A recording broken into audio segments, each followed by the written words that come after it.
Hey there, my name is Lexi, and I just wanted to give you a quick songwriting tip.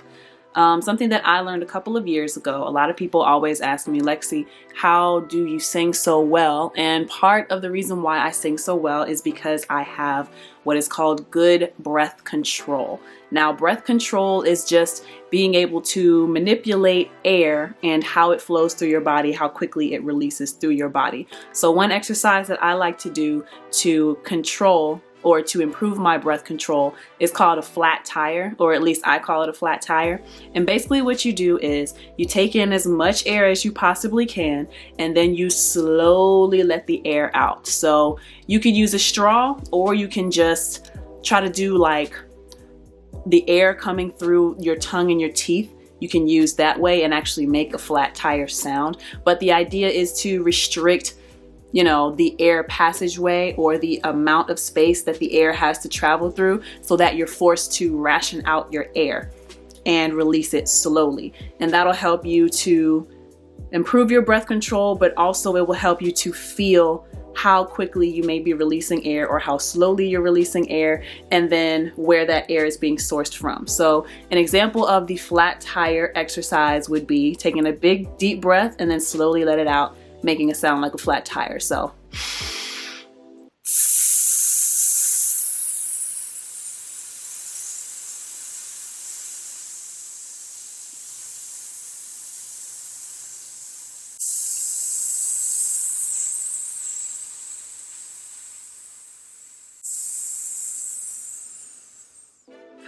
all right, and you basically want to make sure that you're letting out every little bit of breath that is in your diaphragm or in your chest and your lungs. And the purpose of this exercise is basically, again, to get a better improvement on your breath control. You want to see how long it takes you to let that air out. So if you take all this air in and then pretty much immediately all the air is gone from your tire, then you know that you need to work on your breath control, and you know that you don't have a good handle on how much air you are releasing. So taking all that air in, and if you start to feel out of breath, then it's like, all right, maybe my breathing is a little bit too shallow. Maybe I need to do better with that, for lack of better words. So you want to do this exercise just like it is an exercise that you would do for your body. It is a physical exercise. You're just working out more so your diaphragm and your lungs. This one is not so much focused on exercising your vocal cords. It's really just controlling your breathing and airflow through your body. So you want to make sure that you are sitting up. If you're sitting down, make sure you have a nice good posture, and try to get like a nice airflow, a nice non-obstructive position or posture for your body to let that air flow through you as nicely as possible. I would recommend that, since this is like an exercise, you can do this 3 to 5 reps, right? So 3 to 5 reps.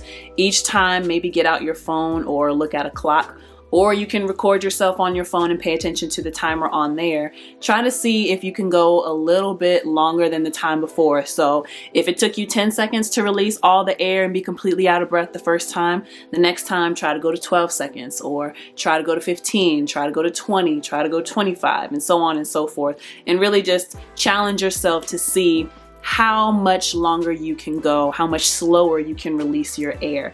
And it's basically the same principle as a swimmer holding their breath underwater, or a Navy SEAL holding their breath underwater. I don't know. It's exercising that lung capacity and realizing how much space is actually in your lungs, how much space is actually available for you to breathe, how much air you can actually take in. And then it's going to give you better control of your diaphragm in helping you to regulate how much air you let out, how much air you maintain or retain. You know what I mean?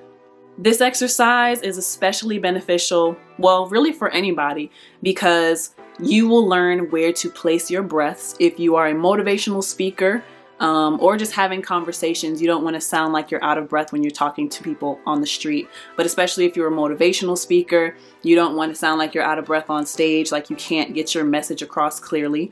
If you are a singer or rapper, as in like music, artistry, then it's really good to understand your breath control, because sometimes as a rapper, you'll have really long and complicated lines that have to be said in one breath. And if you can't say that line in one breath, then it makes your performance like dull, or it makes it seem like you couldn't actually do this rhyme in real life, like this is a studio rhyme, you know what I mean? Or if you're a singer, having the right amount of breath will help you to make sure you're hitting your notes. A lot of times, and for me, this is something that I have to work on too, when I don't have enough air, I'm really flat. That's something that I struggle with in general, making sure that I'm like not too flat on my notes, but especially when I don't have enough air in my lungs, I am extremely flat on my notes. And if you are the kind of singer who you want to do complicated runs and really long streams of notes, basically that's what a run is, then you cannot accomplish those runs without having good breath control. And when you're switching from like your regular voice, your chest voice, your head voice, falsetto, when you're switching between those different registers, you need to also be able to understand how to source your breath and how to prepare to perform those registers, and how you're going to source your breathing, how you're going to source your air to be able to hit those notes in those different registers. You know what I mean? So this was the flat tire exercise. I would say, honestly, you can really do this exercise anywhere. I mean, people might think you're a little weird or strange, but I mean, who's not? You're just around people making these random sound like you're hissing at people, right? But you can do this while I do this sometimes when I'm driving in the car on my way to work. It's about a 20-minute drive.